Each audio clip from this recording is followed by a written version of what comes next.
last section I kind of call the floating snare section, in which there's no real tempo.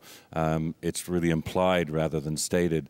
And then I break out of that with quite the opposite, like the rolling section, I would call it, where the bass drum comes in strong on the 4, and then I'm just rolling around, centered on the snare from toms to toms, very rhythmic, and a lot of motion.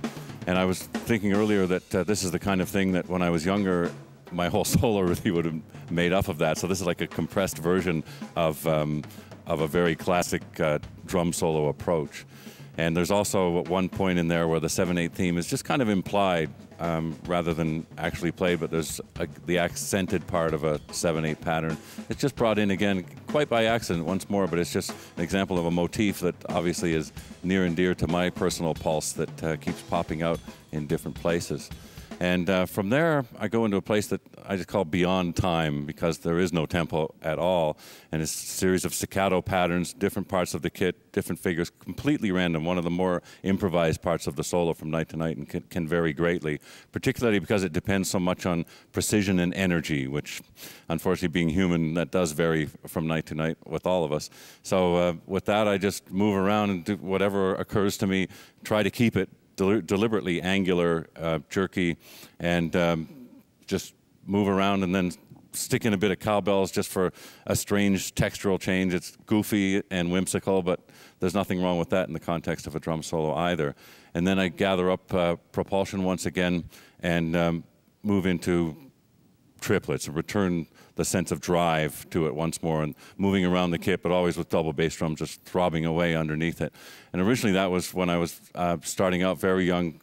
John Bonham and Led Zeppelin were new in those olden days, and John Bonham did always the big triplets with his giant bass drum. I had 2 little bass drums at the time, so I just added those in and had kind of 4-beat triplets as my variation on it. And then over the years found many ways to develop that, to apply it to songs outside of the solo.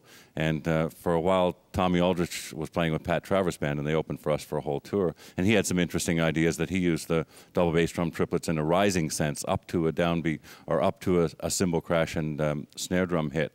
And it's, in a conceptual sense, this is an example of exploration for later application, where you can use your drum solo as a place to try out different ideas and become comfortable and confident with them, and developing an understanding of all of their variations and possible applications in the risk-free environment of the solo, where if things go wrong or come out some other way, not only does no one have to know about it, but it can also be a fresh part of the solo where there are no mistakes, just new parts, as a jazz musician once said to me.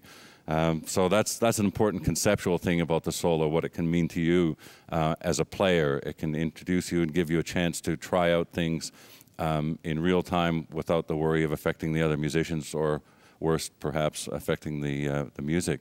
So bringing the big bass, double bass drum triplets to a climax, I stop and then go into a goofy little cowbell thing that I saw years ago in a Marx Brothers movie. And I think it was Chico Marx with his knuckles just playing on the black keys, played this little melody, and one day fooling around with the cowbells, I just noticed that I could play that same melody on them. So introduced it into the solo in a place where I'd used over the years the little post-time horse racing, just things like that introduced into the solo that take away from the seriousness and the bombast and the constant assault that a drum solo can be, and entertains me, of course, and also the audience as well.